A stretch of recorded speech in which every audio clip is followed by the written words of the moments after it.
Hi, I'm Jo. I'm here to show you how to make wax wraps. Wax wraps are fantastic because you can use them to wrap up food, put on top of bowls,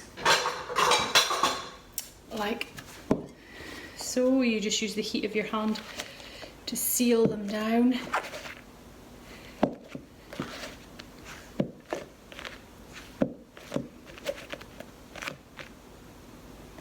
Okay, for popping in the fridge, you can use them instead of cling film.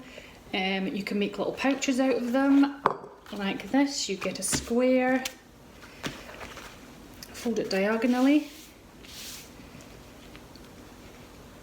take the corners and pop them over into thirds. Pop one corner inside the other one, like so. And then when you open up this bit, it makes a little pocket so you can pop nuts or seeds or any snack that you like. Turn that down. And because there's resin in this, pine resin, it sticks together. Okay.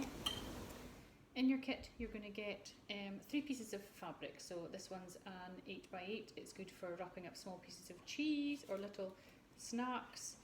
This one I showed you already. This is 10x10, and this is really good for making pouches or covering plates. And this is 12x12. This is just your bigger piece, and it's fantastic for lots of different things. Okay, so you're going to get 3 pieces of fabric. May not be that fabric. You're going to get a wax block that I've made up and melted for you. So you're going to get that, and you're going to get instructions. What you're going to need to get is something to protect your surface. So I've got a silicone mat here that's well loved. 2 pieces of greaseproof paper. A top tip is keep a hold of these greaseproof paper pieces because you will reuse them again. Once you've made your wrap and you've had it for maybe 2, 3, 4 months, you'll need to refresh it. So there'll be enough on this mat, on this greaseproof paper, hopefully, to refresh it.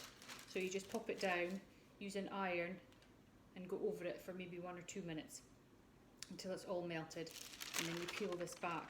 So keep this. Another top tip is make sure you know which is the top bit of your top piece of greaseproof paper, because you don't want it to be all gumming up your iron. Okay, so what you're going to do, I've done this one earlier, I'll take this one. What you're going to do is you're going to take your little piece of fabric. I would start off with a little one till you're practiced enough. You're going to need a grater, and you're going to grate your wax block onto here. I've got one.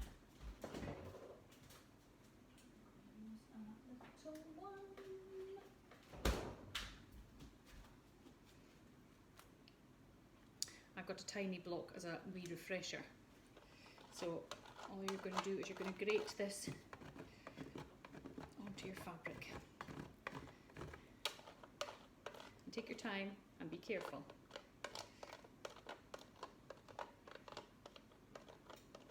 Another top tip is put your wax block in the fridge overnight and it will grate better. Okay, so you're going to take all this and pop it on top quite evenly onto your fabric. Okay, get a wee bit more out of there.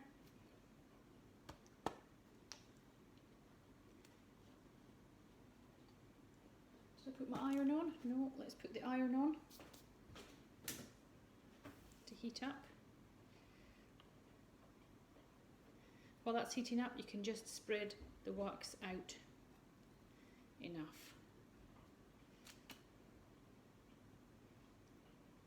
Okay, this gets really messy and sticky, so if you want to put an apron on or something, then you should probably do so.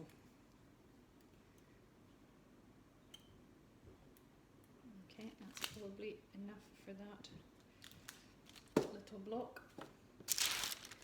Remember, make sure your wax paper, your greaseproof paper is with the greasy side down. And then you're going to take your iron and you're just going to melt the wax onto your fabric. And it's as easy as that. And take your time. Make sure your greaseproof paper is at least 2 inches bigger than your piece of fabric, because you don't want the wax to seep out.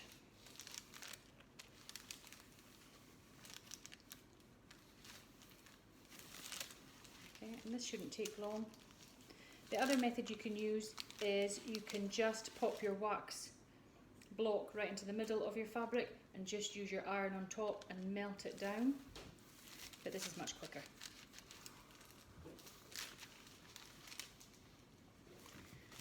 Okay, and you can push them right out to the sides. Make sure every corner is covered. Okay, and that's that bit done. Okay, switch the iron off.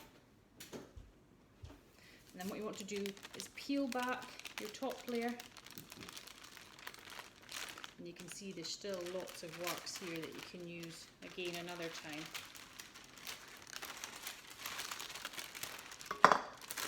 Okay, leave it like that. And then peel this bit off.